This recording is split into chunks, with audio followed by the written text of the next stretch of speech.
Welcome to the college football season 2023, and welcome to Four Downs. This is Erik McKinney, joined by Katz, and we're launching this show as kind of a weekly day before preview of the game where we go four downs and we hit kind of some in-depth stuff specifically about both sides of the ball and then kind of some fun things thrown in here too. But just a quick look ahead at tomorrow's game, USC hosting San Jose State. Tons of expectations heaped on USC. So let's jump into it real quick with our first down.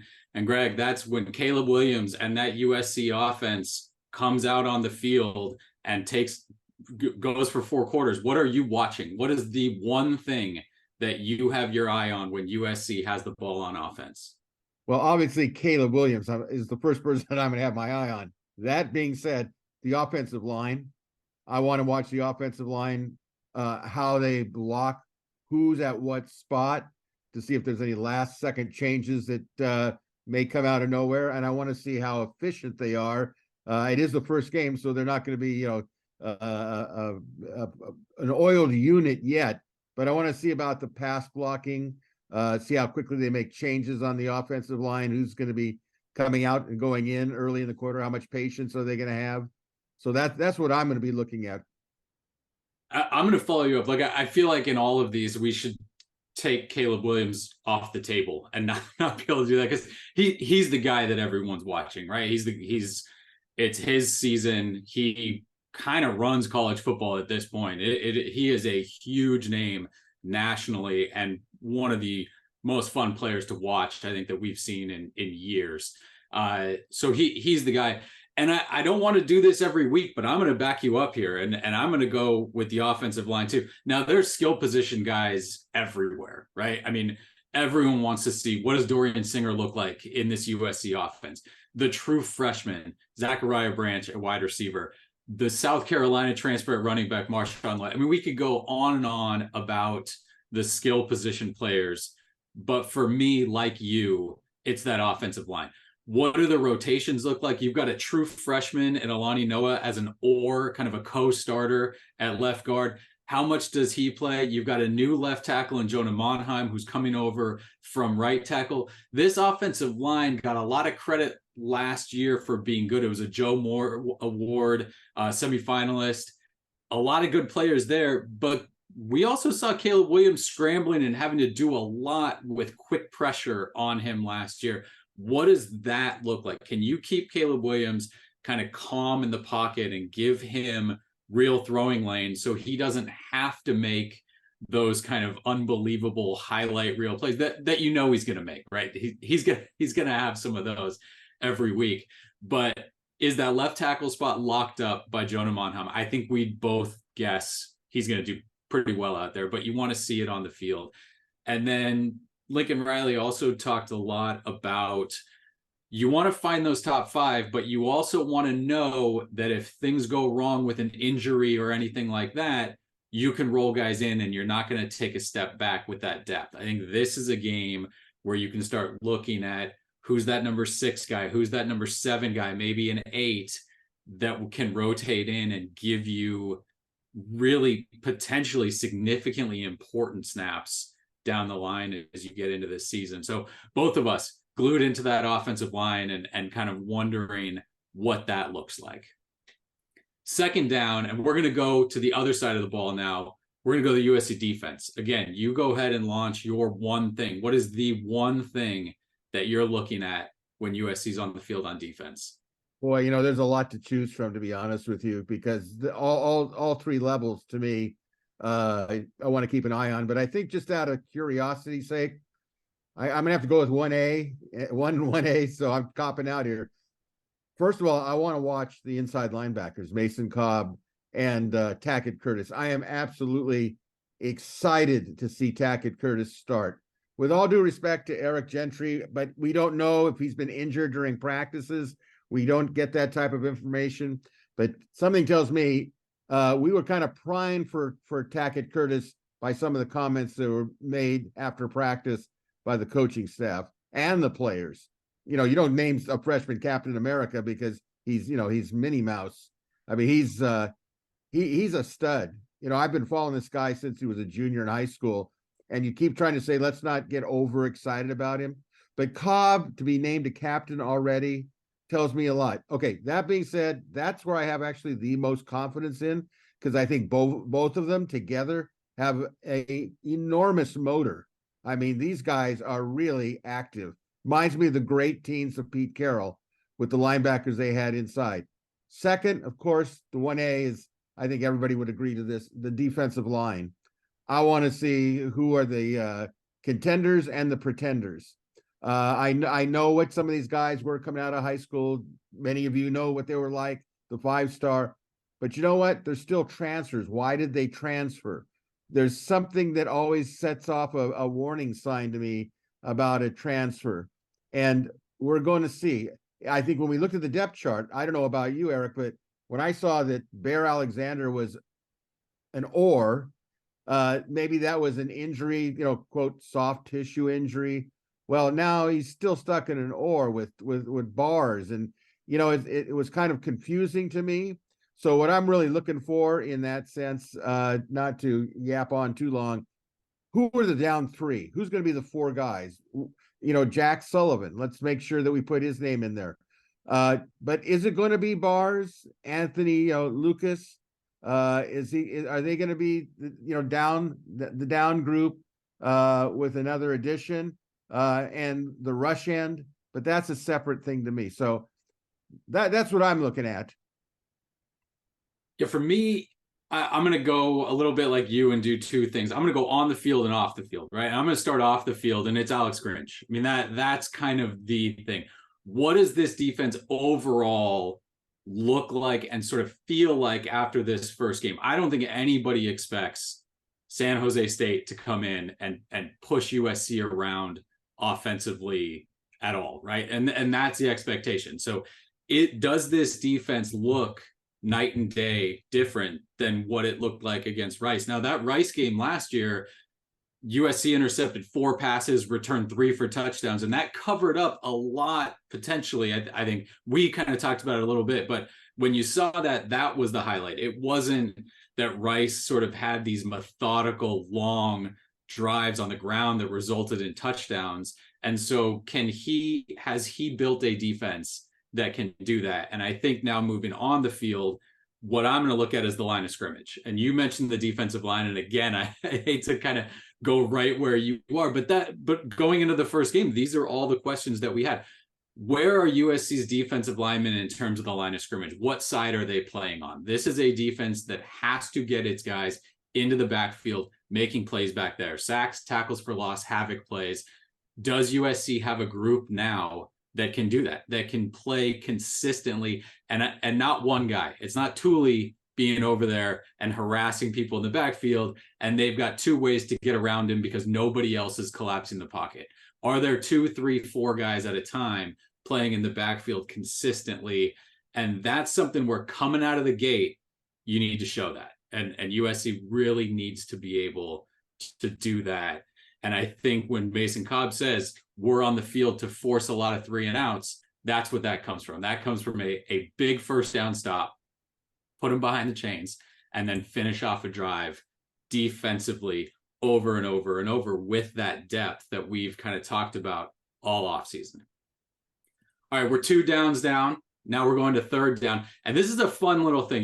As we do these videos, we have sponsorships and partnerships that come in. And this is a fun one because I think it fits in sort of what we're doing and leads itself to some game breakdown and that sort of thing. And that's this site, prizepicks.com. And so if you enjoy a daily fantasy game or just watching college football and adding something to it, there isn't a better way to enjoy watching your favorite team than by playing daily fantasy with our friends now at Prize Picks. So we're going to go ahead and take a look. We've got a couple picks to make, and we'll kind of explain how this works as we go through it. And again, it's going to lead to some discussions because there are some USC players that you can pick.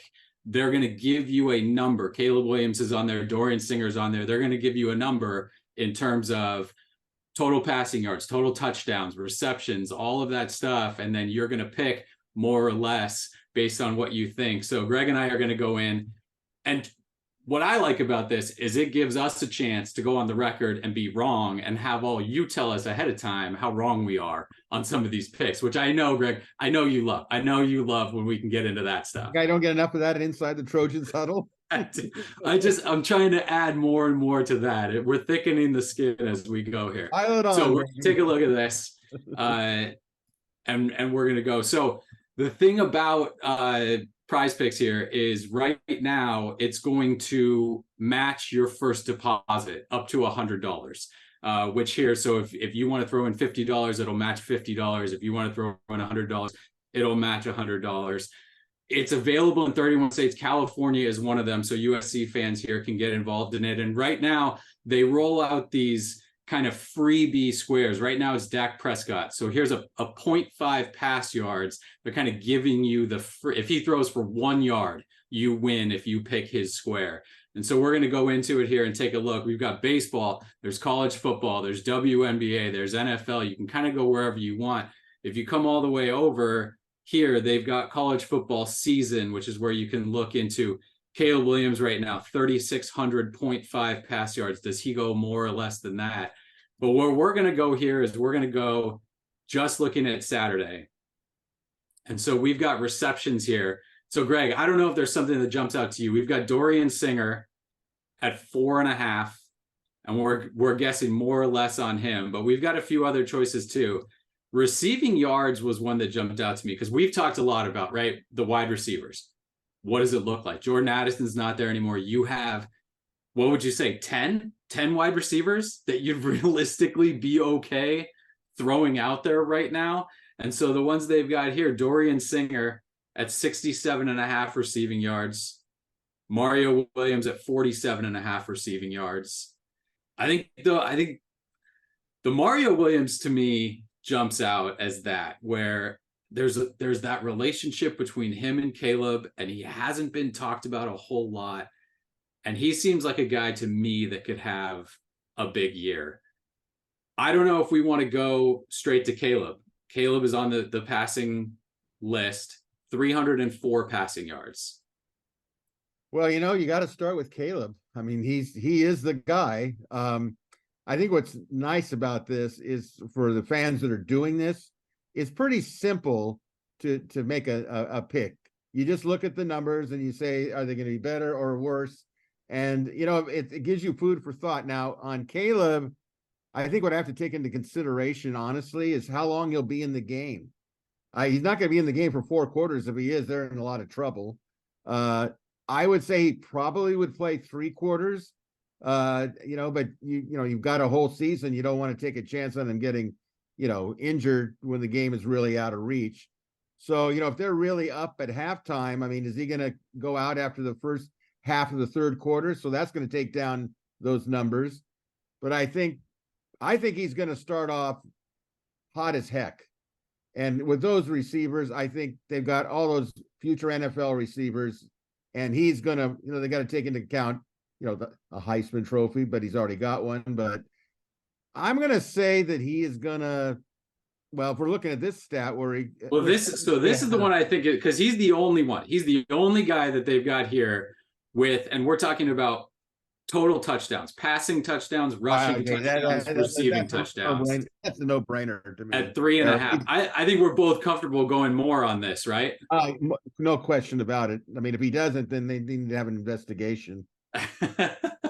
So we've both got Caleb Williams at more than 3.5. So we're talking 4 touchdowns, passing and rushing combined. And so I should mention with this Prize Picks, it's between 2 to 5 players when you do this. So we've got to make 2 to 5 picks. Again, you can go with that Dak Prescott one and have kind of the freebie, but we're gonna make it challenging here. I think we're gonna do a more of a challenge. So and again, because USC is going to be so prominent this year, I think we're going to have a lot of USC players that we can pick from. If you look at rushing yards, we've got Caleb Williams at 28.5, and we've got Austin Jones at 71.5.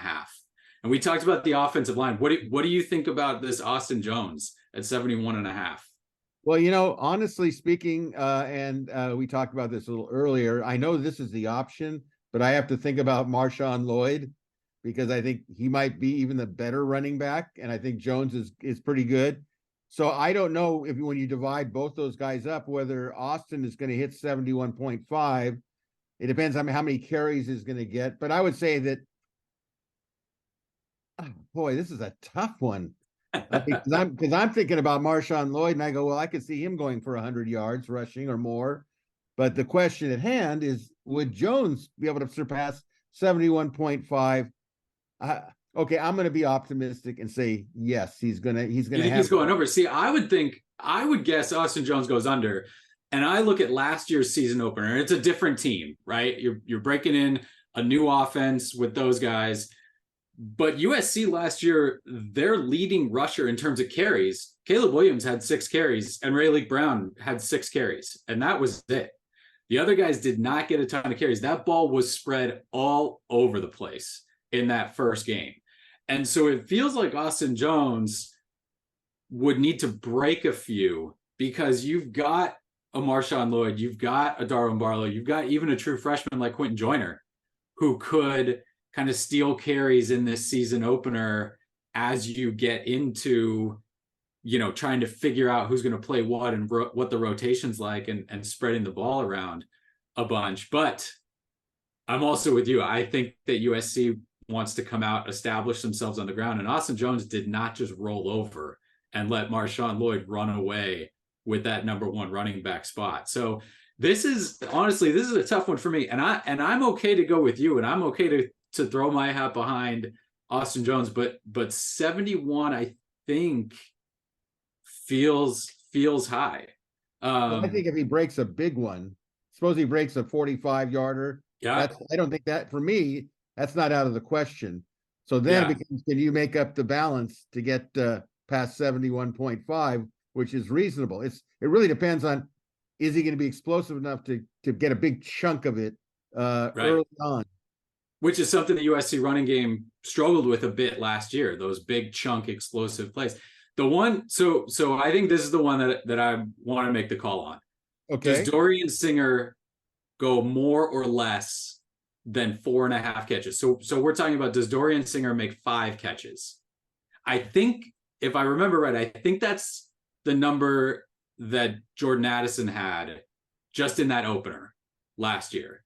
I think when he came into USC, again, he's the transfer, right? And Singer's the transfer that we're talking about. Does Singer make 5 catches on Saturday? Well, if I have to make a pick, I think he will have 5 catches. But then, you know what? Do they want to establish him as how does Caleb Williams? Does he want to throw to Brendan Rice, or does he want to throw to Dorian Singer? There is that quote, "He's my favorite target" mentality. If you looked at the depth chart, you'd say that Singer, stood out, and what Brendan Rice was in the or category on the depth chart, which tells me that he's still battling out there, and that Singer was I don't believe he was an or, was he? No, he wasn't. So outside receiver by himself, yes. Okay, I'm going to go with the limited information, and I'm going to say yes. They're going to try to get Singer involved early, so that he doesn't go, unnoticed, shall we say?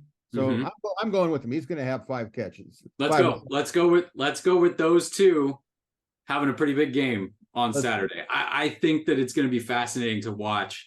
Maybe offensively, just in terms of not nitpicking, but kind of not a concern position, more a curiosity, how those receptions get split up. I think for me, that's going to be fascinating to see what they do with these wide receivers. So we're going to go with these two, and we're going to see what happens. And again, I can't wait for the comments to tell us how dumb we are, because like you said, Brendan Rice is going to catch 10 passes, or Kyron Hudson is going to have a big game, or Zachariah Branch is going to have a big game, Mario Williams, Taj Washington, all of those guys. But let's face it, Caleb Williams coming out of the gate hot. I think that's a good play. So we're going to go there. You see, folks, see how easy it was? So we've got to go. You get sucked into this, so to speak, and all of a sudden you're going, I'm going to have here. Wait. No. So here we go. Doing this live as we do this. we got to go 2 players from 2 different teams. So we can leave these 2. Now, what I want to go back to, and we'll go to the other side of the ball. We've got passing yards, and we've got the San Jose State quarterback. Let's go with him. 240.5 passing yards. Are we going more or less on that? Okay, he scrambles, right? He's a scrambler. And he's the preseason, I believe, Mountain West Player of the Year. Yeah. Well, obviously, they think a lot of him, but I'm going to tell you what, I'm putting all that pressure on that new USC front. I'm going to say that as Bear Alexander has been preaching, we going hunting. We're going hunting. And I'll tell you what I'm going to be looking at, because it kind of goes to the first quarter question. Are they going to be technically sound in their pursuit angles of this guy? Because we know from our own experience of Caleb Williams, if you don't take the exact right pursuit angle with him and he starts roaming around, you got big problems. But I'm gonna say that they're going to get to him, and I think that Bear and some of the other guys, they're going to want to prove, that they're not going to be blind like last year's group. So I'm going to say they're going to hold him to less than 240.5 yards. And if they don't, then we all deserve to get flogged. Yeah. So now with this Prize Picks, you can go with the power play where you can win 5 times your money, but you have to get all 3 correct. Or you can go flex play where if you get 3 correct, you get 2.25 times. Or if you only get 2 correct, you get 1.25. I'm all in. Let's go. I think this is the season opener, right? Absolutely. Hopes are high, expectations big time. We're going all in. Yeah, roll the reputation dice. And there you've got it. That's it. So that's again, thanks to our friends at Prize Picks, sponsor here. And like I said, I think it's nice. It lends some more discussion to the show as we can get into some different things. So with that, now we're going to 4th down. We're going to stay with numbers. We're going to stay with talking about this game and numbers. And that's we're going to go call your number. Greg, yes. We're talking about your one stat, your one number in this game that is important, that you feel is important coming into this one. What do you have? Individually or team? I'm going to put you on the spot. However you want to do it. You got to say a number and you got to back it up. Why it's important. I'm calling my lawyer. I got to decide between 2. Caleb Williams, the number 5, that he's going to throw for 5 touchdowns. All right. Okay, that's the first debate. The second one is how many sacks that front 4 is going to get. I could see 3. Which one's going to happen more likely? Well, both of them are likely to me, but I'm going to go with the number. I'm going to go with 5. There's no way that Caleb Williams isn't going to get 3 touchdown passes like in the first quarter and a half. And then it's just 2 extra, dink and dunks and it's over. Although I would prefer, I know I'm stretching this, but I would prefer to see the 3 over the 5 because I feel more confident seeing the defensive line in that pursuit. But I'm going to hold on to it. I'm going to say 5 touchdowns. My number's 5. I'll tell you what is funny about that. My number's 5 too. And it's the completely opposite side of the ball. USC last year allowed 5 yards per rush to opponents. That's the number that I'm looking at. What does San Jose State average on the ground? And does it all get all the way up to that? I mean, what kind of tone is USC setting in its run defense against San Jose State? And it does, right? I say San Jose State because that's a team. It doesn't matter. It doesn't matter what that team was going to be, what kind of attack they brought. How does USC come out of the gate in its rush defense on Saturday? I think that's fascinating. The other number I was going to throw was 29, and that was the total rushing touchdowns that USC allowed last year. I believe there was at least 1 in every game except 1. I think they had 1 game where they didn't give up a rushing touchdown. So again, that rush defense dominance, what does that look like for USC and we've talked about it forever this offseason, a completely new look front 6 up there with the inside linebackers, the rush ends, and the defensive line. Can they come out and really have sort of a coming out party and an announcement to college football that, hey, all that, oh, USC, Alex Grinch, Lincoln Riley can't play defense. That's done. And we've got an actual defense this year that is going to supplement what we all feel like is going to be a really, really talented offense. So that's our 4 downs. That's our quick look ahead at USC San Jose State. Thanks for letting us get into some of those numbers and some of the daily picks there. And Greg, looking forward to Saturday. I mean, this is one of those years where I can't really remember a season where the expectations were quite like this, and we felt like we might be on the verge of seeing something special. Well, you know what I think it is? I think it's realistic. In the past, it was hopeful. This is realistic if this defense can at least be workable. And I'm all with you, boy. Let's just get it on. All right. Thanks to Greg Katz. This is Erik McKinney, and thank you all for watching 4 Downs. Have fun out there watching USC San Jose State on Saturday.